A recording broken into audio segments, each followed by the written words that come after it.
Hey everybody, Nakul from Skills IELTS. Really hope everybody is doing fantastic. I'm back with yet another super awesome power-packed video on the eight grammar hacks that one needs to know to increase their IELTS writing band scores. So before we get into the video, if you're not subscribed to this channel, kindly click on the subscribe button, and anytime you need online assistance, it's a paid assistance, you can check the information in the description of this video. We have given a WhatsApp link. You can click on the link. You can text us. I'll be there, we will be there to help you, guide you in the right direction. Alright, without further delay, let's straight away get into the video. Let me just share my screen. IELTS writing 8 grammar hacks for band 8. You, let's say, don't incorporate these, your scores will be less. You incorporate this, your scores definitely go up. As you know, IELTS writing is all about task response, coherence, cohesion, lexical resource, grammar. This coherence, cohesion and grammar, not just the grammar, coherence, cohesion and grammar has set of rules. There are some connectors, there are some linking words that you need to use to increase your, the coherence, cohesion scores. In grammar scores is all about the grammar hacks that I'm going to talk about today. So it's basically the grammar and the coherence, cohesion, which has some grammar hacks. Those 8 hacks for band 8 is all about this video. Alright, so let's start with the hack number 1. Don't write very complex sentences. A lot of people have this assumption. If I write very simple sentences, I get low score. So what do? I go the other way around. I make it so complex that nobody in the world should understand it easily. Improve readability. Whoever reads it should be able to read with ease. Of course, I'm not asking you to write only simple sentences. You include some level of complexity, but not to a level where a person who reads should put a lot of effort to understand it. Less lengthy sentences is what I would expect you to write. So I'm going to give you a small demo on what exactly I meant. Let's read this carefully, step by step. Firstly, one of the best solutions would be to impose the entry fee charges for every tourist. Simple sentence, great sentence, well and good, no issues with it. This is because many museums are freely open to the public and there is no other source of income to be earned, which will not only help in revenue generation but also to get enough funds to maintain the rare artifacts as well as the museum infrastructure.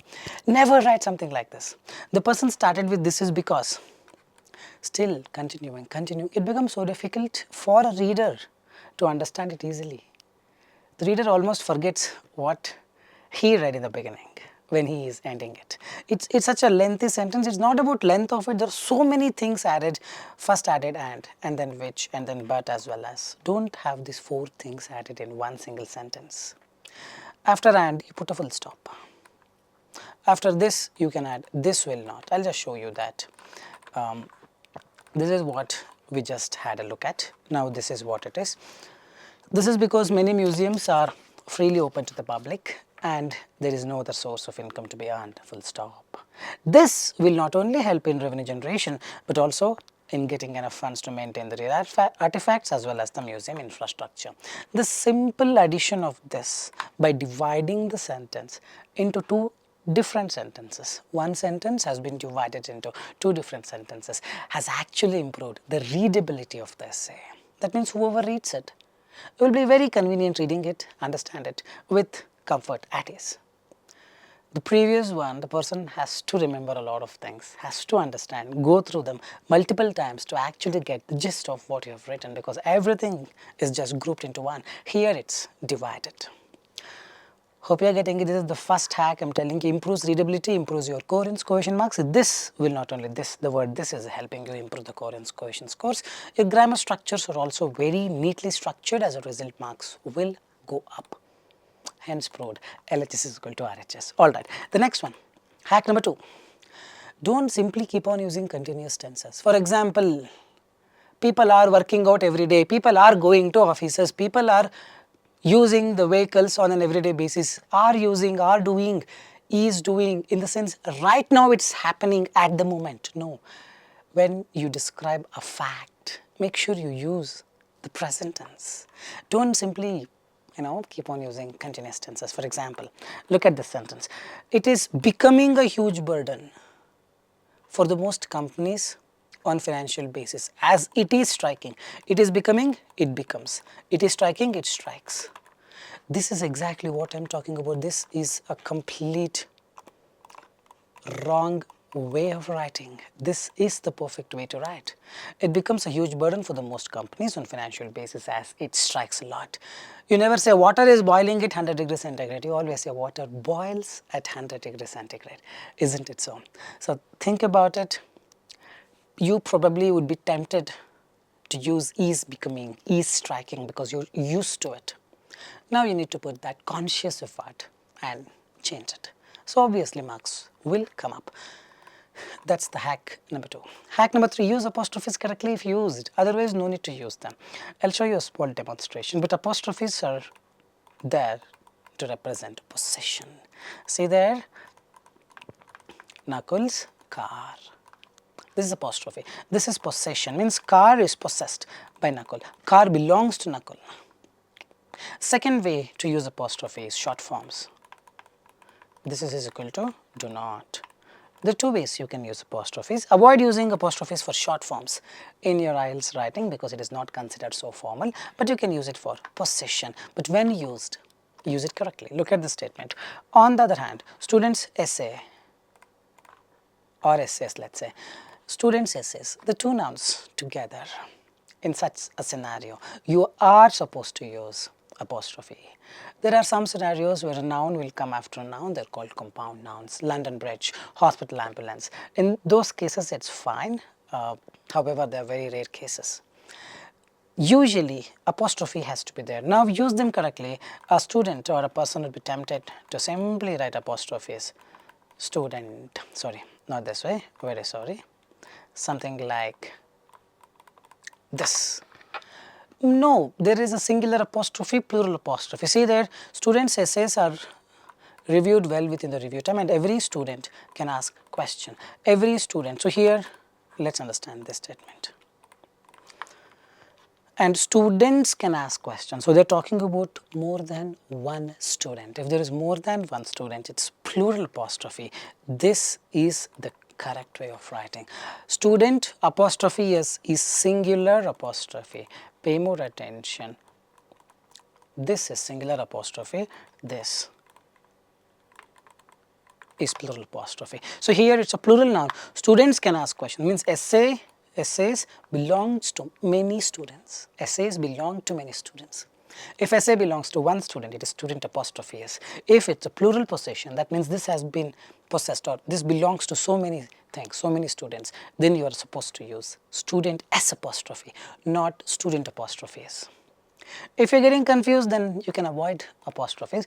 On the other hand, essays of the students are reviewed within the review time. You can avoid it by changing. The car which belongs to Nakul, instead of saying Nakul apostrophe as car, you can say the car which belongs to Nakul. You can absolutely avoid it.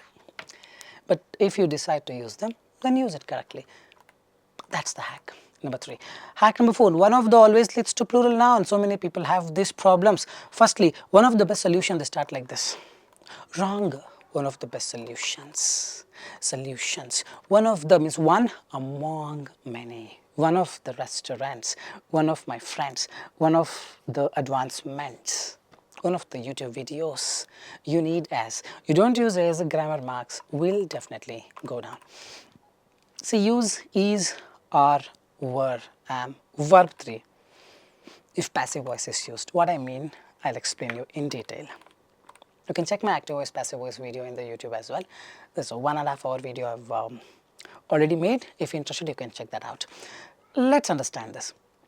High number of vehicles required everywhere when the city is crowded with tourists. What this means is, I require a TV. I need a TV. I am doing an action. I eat the food. The food is eaten by me. I am doing an action. Hotels required means hotels need. Hotels will require this. That's what it means. It's a passive voice. Means hotel is a non-living entity. It cannot do the action. It can only receive the action. When you are in a situation where you're receiving the action, you need to write passive voice. Pay more attention. I eat apples. I can do action, but apples can only receive the action. So now if I put the apple here, it's apples, pay more attention, are eaten by me. See, are verb 3. Are verb 3. Eat, ate, eaten. I cannot say apples eat by me. Apples ate by me. Apples eaten by me. Wrong. You need to use is, are, were, verb 3 in the passive form. So it is high number of hotels are required everywhere. You miss this are, which most likely people do in the exam from my experience. Have been training IELTS for a very long time now, more than 5-6 years. So many students on an everyday basis, when we review their essays, these kind of problems will be there. These are considered very basic errors. Passive voice should have is, are, were, verb 3, not just verb 2 or verb 1 or verb 3. If you just use verb 1 or verb 2, it is active voice. Getting it? Hack number 6. We'll quickly move on. For a main idea, use simple sentence. What is the simple sentence rather? Simple sentence will look very simple. It's a very small sentence. When you really want to give preference to the ideas that you have written, don't merge them in a very big pool of ideas. Isn't it so? Something small will strike, will appear bright, correct? I'll just give you a small instance. Look at this statement. Sponsoring the sports popularizes the product in no time. It's a simple sentence. Means there are no connectors and, or there is no subordinate conjunctions like as, while, since, though, even though, despite, in spite of. But look at this. Firstly, as sports is watched by many, sponsoring the sports popularizes the product in no time. This helps the businesses thrive in no time. What is your main idea? What exactly you want to, you want to talk about? Is not clear. It's hidden in so many things. But in the first statement, it's very clear. Yes or no? Isn't it so? So for a main idea, make sure you write this. For a supporting idea, you can write with as or and. You decide. Hope you're getting it. When something so important is there, put that in a very simple sentence so that it gains that prominence and it attracts the reader's eyes. Reader will actually understand what you meant. That means you can convey better, you can connect with the reader better. And that's what is writing skill, isn't it? The penultimate hack, the hack number 7, is a very common scenario, common mistake people end up doing most of the times because many don't have the knowledge on how to use despite and in spite of. You cannot use the word despite and in spite of the way you use the word though. Though I was not well, I went out to write the exam. Despite I was not well, wrong. Despite, in spite of takes only the noun phrase. Pay more attention. For example, students receive low scores in their essays despite the hard work. Not despite they do hard work. This is a wrong way to write. After despite, you can only have the noun phrase, the hard work. You cannot have noun, verb. They do. No, you cannot have them. You can use being, ing, there are different ways. Gerund you can use, that's a very big chapter, but understand them. Despite, this should be a noun phrase. If you want to use the word though, which has the same meaning as despite, by the way. For example, students receive low scores in their essays, though they do hard work. Now it is correct. But if you use the word despite they do hard work, that's a wrong way of putting it. It's despite the hard work. Hope you're getting it. All these are golden things I'm telling you. You really need to understand them correctly. And once you understand them, then only you can implement and get a better score. Otherwise, what happens? You tell, IELTS is a scam. I did everything correct, but scores are not coming up. That's a common sentence that we get to hear often. All right, hack number 8. Use the word while to represent contrast. This is purely coherence cohesion, but using grammar we are using it. For example, while students receive low scores in their essay, negative, you use the word while, one sentence negative, next sentence positive. The scores they received for the maths were quite high. One is low score, other is high score. Make use of the word while. People don't do this. For example, many students are receiving low scores in their essay, full stop. They also received very good score in their maths. Coherence cohesion is wrong. It's not up to the mark. Grammar, sentence-wise, not much of clarity. Use the word while, automatically it signifies that the next sentence that follows after while, you are going to talk about something contrasting. That's how you make use of it. You can also use this in a different way. You remove the word while and you can say students receive low scores in their essays, full stop. However, It's a full stop. It's an adverb, introductory adverb. However, the scores that received for the maths were quite high. Or you can use instead of while, though, although, even though, despite, in spite of. Though students received low scores in their essays, the scores they received for the maths were quite high. Even though or although students received low scores in their essays, the scores they received for the mathematics were quite high. Then how do you use despite? Despite, students received wrong. Despite cannot have a noun verb, it should only have a noun phrase. Despite the low scores in essay, that's it. You cannot use students received. You cannot use the verb at all.